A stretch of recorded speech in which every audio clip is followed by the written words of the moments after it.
खबर पटना से है, जहां 30 सितंबर को रिपब्लिकन पार्टी ऑफ इंडिया की बिहार प्रदेश की बैठक हुई।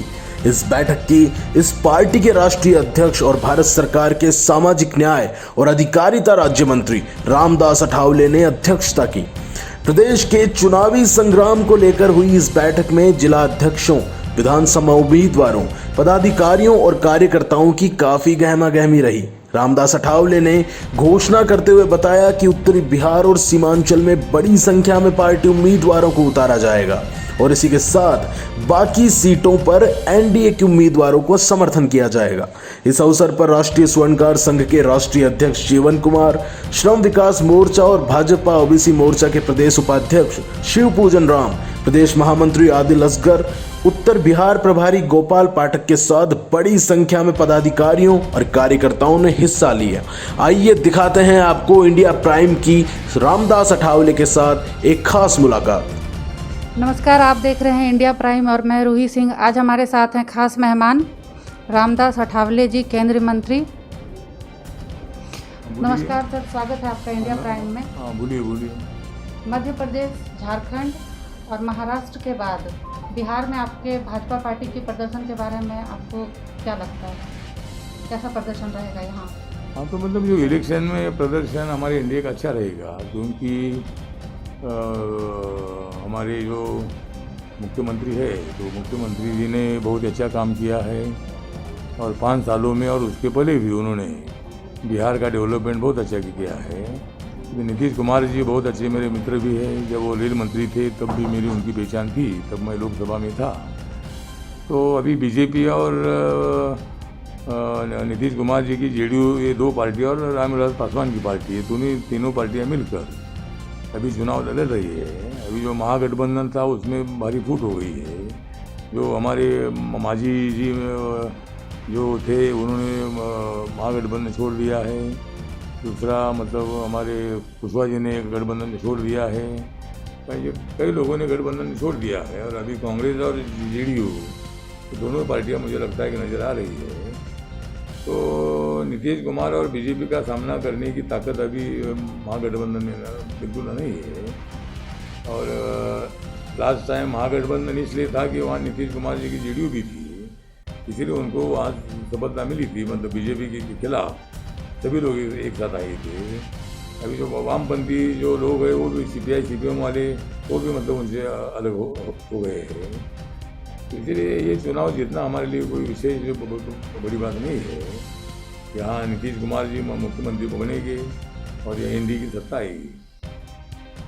और हमारी जो रिपब्लिकन पार्टी ऑफ इंडिया है, तो रिपब्लिकन पार्टी ऑफ इंडिया भी इंडिया का एक पार्ट है।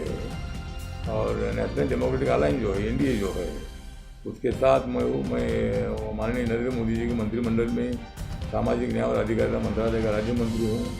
मुझे दूसरी बार माननीय नरेंद्र मोदी जी ने मंत्री को बनाया है। तो मेरी पार्टी कोने कोने में है, देश के कोने कोने में है, लेकिन इतनी हमारी पार्टी ताकतवर नहीं है। महाराष्ट्र में हमारी शक्ति तो बड़ी है, लेकिन बाकी के राज्यों में हजारों कार्यकर्ता मेरे साथ है। हर जिले में मेरी पार्टी में काम करती है। ठीक है सर, 2 अक्टूबर को आप हाथरस में बलात्कार पीड़िता के परिवार वालों से मिलने वाले हैं। इसे किस नज़रिए से देखा जाए? हाँ, तो मतलब जो अत्याचार हुआ है जी, तो ये हमारे दलित 19 साल के लड़की पर जो उत्तर प्रदेश में जो अत्याचार हुआ है, तो ये घटना बहुत बड़ी गंभीर है। अपने इमेज को, मानवता को कलंकित करने वाली है। और जो 4 आरोपी है, 4 आरोपी को पकड़ा है। और अभी मैं 2 तारीख को वहाँ उनके माँ बाप को मिलने वाला हूँ। हमारे आरपीआई की तरफ जो कोई आर्थिक मदद उनको मैं करने वाला हूँ। और 3 तारीख को मैं लखनऊ जा रहा हूँ। वहाँ रिपब्लिकन पार्टी ऑफ इंडिया का जो स्थापना दिवस है, उसका एक प्रोग्राम भी उधर है, एक किताब का इमोशन भी है। और मुझे मुख्यमंत्री जी को भी इस लड़की पर जो गैंगरेप हुआ था, उसके बाद उनका मृत्यु हो चुका है, तो मतलब उनको भी मैं वहाँ मिलने वाला हूँ, मुख्यमंत्री जी को, गवर्नर जी को।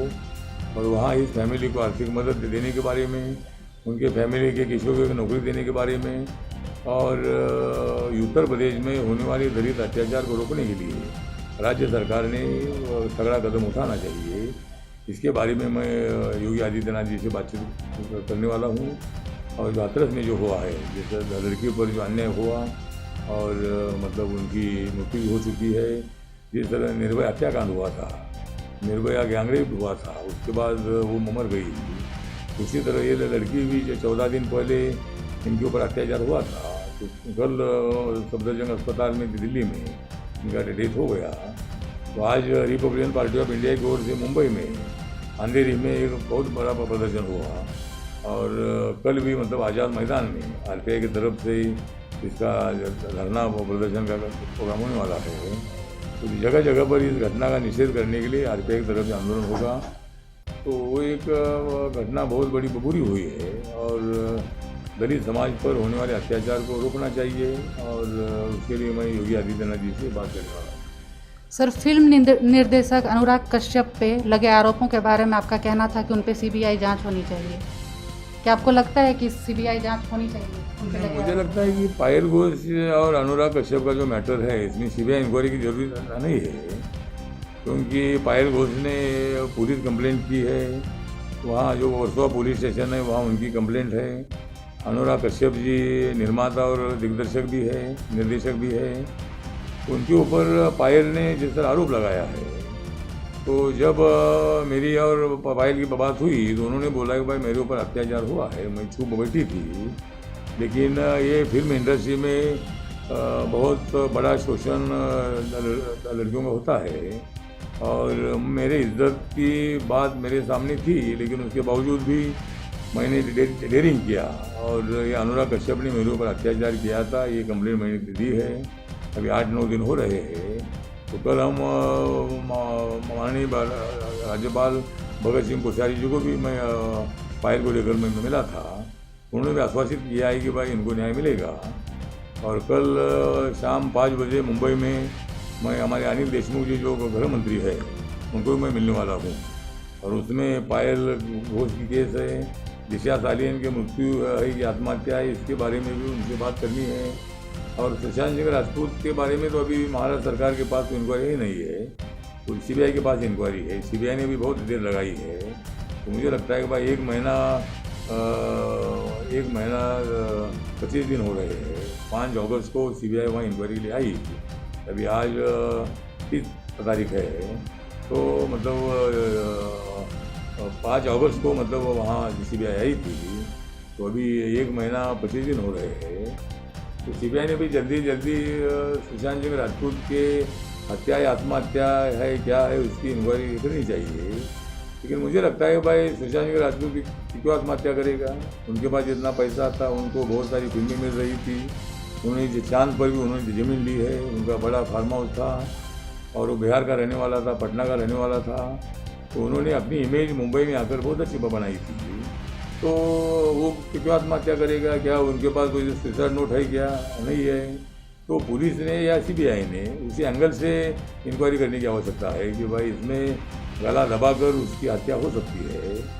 और जिस तरह से दिशा सालियन की भी मतलब मृत्यु हुई, तो उन्होंने अपने घर में पार्टी रखी थी, तो अपने घर में पार्टी रखी थी तो वो क्यों जम मार कर मरेगी?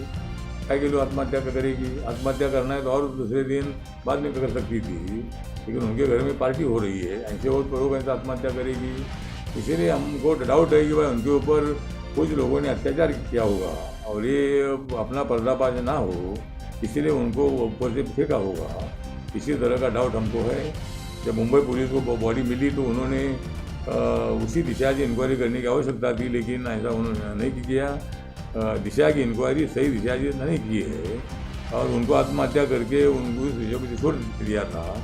लेकिन पुलिस ने ऐसा क्यों नहीं जांच की कि भाई वो क्यों मरेगी? उनकी आप पार्टी थी, कोई सुसाइड नोट नहीं है।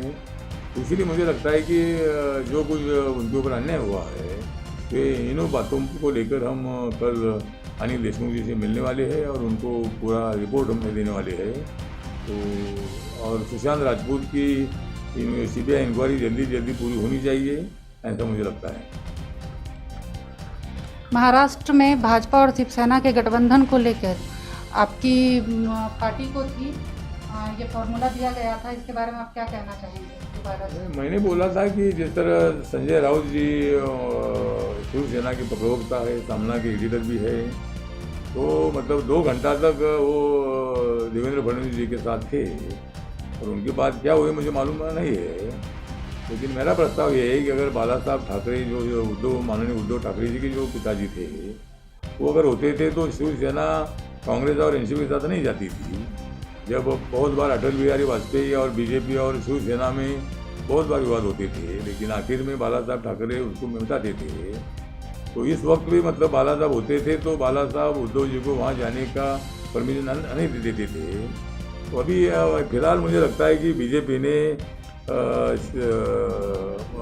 मतलब शिवसेना ने बीजेपी और आरपीआई के साथ आना चाहिए और उद्धव जी को और भी 5-6 महीना 1 साल भर मुख्यमंत्री रखकर 3-3.5 साल देवेंद्र फडणवीस को मुख्यमंत्री बनाना चाहिए।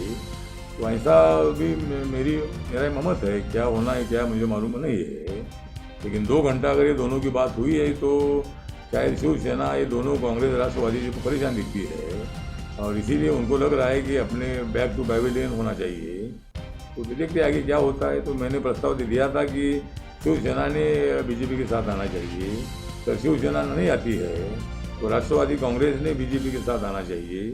और शरद पवार साहब जो है बड़े किसान नेता है, बहुत बड़े एक्टिव नेता है और नरेंद्र मोदी जी को साथ देने के लिए अगर शरद पवार जी एनडीए के साथ आते हैं तो एक बहुत अच्छी बात होगी कि किसानों के सवाल हल करने के लिए शरद पवार जी का अच्छा उपयोग हो सकता है। देखते जो भी है, लेकिन मैंने मेरा मत व्यक्त किया है कि ऐसा होना चाहिए। अभी क्या करना है वो उनके ऊपर डिपेंड है। अगर ये एनसीपी हमारे साथ आती है तो उनको दिल्ली में भी सत्ता मिलेगी, महाराष्ट्र में सत्ता मिलेगी।